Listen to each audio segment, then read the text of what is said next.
Life shouldn't be hard. Life should be a fun-filled adventure every day. So now start joining up dots. Tap into your talents, your skills, your God-given gifts, and tell your boss, you don't deserve me. I'm out of here. It's time for you to smash that alarm clock and start getting the dream business and life you, well, of course, are dreaming of. Let's join your host, David Ralph, from the back of his garden in the UK, or wherever he might be today, with another jammed-packed episode of the #1 hit podcast, Join Up Dots. Yes, hello there, and welcome to episode 9 of the Steps to Success series. Yeah, throughout the last 2,000 episodes of Join Up Dots, it's become clear to me that certain traits are demonstrated time and time again. And it doesn't matter if it's from an online marketer, an astronaut, an athlete, or an entrepreneur. You can find that within the person being interviewed, they all display the same attributes that build success. Now, over the last few months, we've been bringing you the Join Up Dots Definitive Guide to Success series, highlighting those developed strengths which you can duplicate in your own life. Take the learnings and struggles of the super achievers and work on each and every one as you bring them into your own life. Use their skills to shine the light on your own success and take you to wherever you dream to be.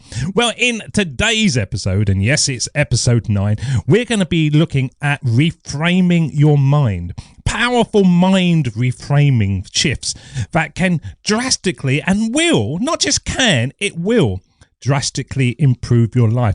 Now, how many of us wake up each morning and go, brilliant, it's another day. I'm really looking forward to the challenge of the life. A lot of people, a few people, hardly any. Well, it's certainly something that we've got to get into our mindset as part of our process. But every morning when the alarm goes off, it's not just a follow-on from the day before. It's a new, exciting, vibrant day full of challenges, full of opportunities, and has nothing to do with the bad stuff that happened before, but has everything to do with making everything better. Now, what I mean by that is, how many times do we hear the phrase, sleep on it and it'll all be better in the morning? And you can have the most terrible day, terrible week, whatever, and you go to bed and you wake up the next morning and it always feels slightly better. Now, it might not be totally solved, but it certainly is in more focus than it was the night before. Now, we can amplify that by having certain techniques that will reframe our mindset right at the very beginning. And they don't have to take forever and a day. Now, if you listen to Join Up Dots, a lot of the guests will say that they spend the first hour and a half of each day writing in a gratitude journal to say what they're grateful about, or sitting there and quietly meditating. Now, I know so many people out there are going to go, I haven't got time to do that. I haven't got time. I literally turn the alarm off and then I jump out of bed ready to go. So let's change that. I can't do that, I haven't got the time, to think, okay, can I set the alarm half hour earlier? Can I get up an hour earlier? Instead of going to bed after the Netflix binge at 2 o'clock in the morning thinking, oh, that was a late one. How about thinking, no, it's more important that I give myself that hour before my alarm officially needs to go off, to give myself that breathing space. Now, authors, podcasters, businessmen, entrepreneurs, you can throw any name at that. They produce content and they find the extra time to produce content. And more often than not, they do that by just shifting their mindset and thinking, okay, where can I find that extra time? So the very first thing that we need to do is change our first thing in the morning routine. What can we do to actually improve the way we think? Now, if you haven't got the ability to do that, or you're not willing to do that, what about just turning the alarm off and thinking, okay, hello world, this is going to be a good day, and actually cement those thoughts of positivity as a trigger reaction to turning your alarm off. Instead of going, oh my God, another 5 minutes sleep and rolling over, touch the alarm and think to yourself, okay, that is my trigger point to getting up and getting going. And if you do that as a steady routine, only 20 days, 25 days, a month into it, you will just find that is your natural course of action to turn your alarm off and think to yourself, hello world, hello day, let's get ready. Now, the other things that we can do to reframe the way we think and become more positive in our mindset is just look at the yin and yang, the opposing side to our mental arguments. For example, how many people say, I need to spend less? You're looking at your credit card bills, you're looking at your bank account and thinking, I need to spend less. Against how many people say, okay, that's fine.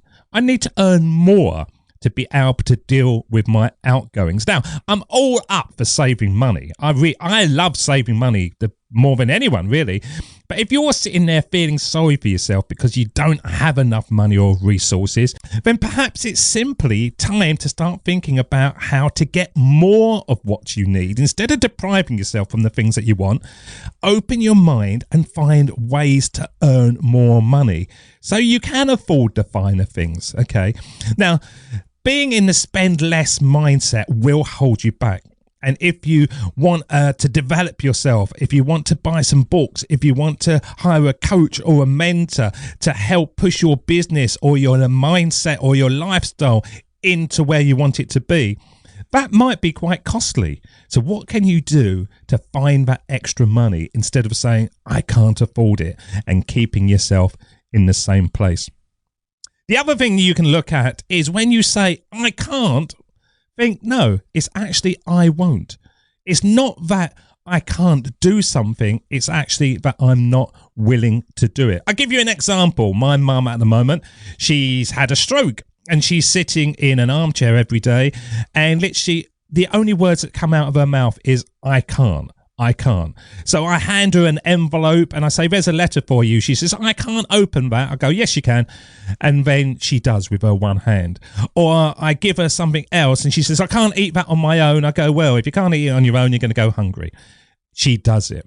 She changes her mindset from I can't to, okay, how can I get this going?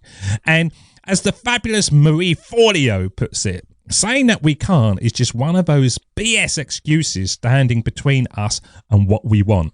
And 99% of the time, can't is just a euphemism for the word I won't. Can't afford that self-development course? Nope. The truth is, if you really wanted to, you'd find a way to come up with the money for it. Can't attend that seminar because you don't have the time? Wrong again. Because if you're really determined to go, you would make time. Whatever you want in your life, you can always find the way to make it happen. I can't do that. Fancy a beer tonight? Oh yeah, I can. Anything that you want finds a way into your life, and anything that you don't, doesn't. The very last thing that we're going to be looking at in this episode is the I failed versus I learned. Yes, you are going to have knockbacks. Yes, you are going to have situations in your life where you think, I failed. I put all my effort into it and it didn't work. I didn't get the results that I thought I was going to get. Life is crap. Life is rubbish. Now flip it on its head and think, okay, what did I learn from that? And I promise you, everything that is great in my life through Join Up Dots, whether it's monetary or whether it's lifestyle or whether it's physically or whether it's health, whether it's mindset, any of the pillars that brings about success, I can tell you I got them because I was in a horrible situation when I was considering myself a failure. I'm only doing Join Up Dots now because I got to a point where I couldn't stand my boss. I couldn't stand the work I was doing.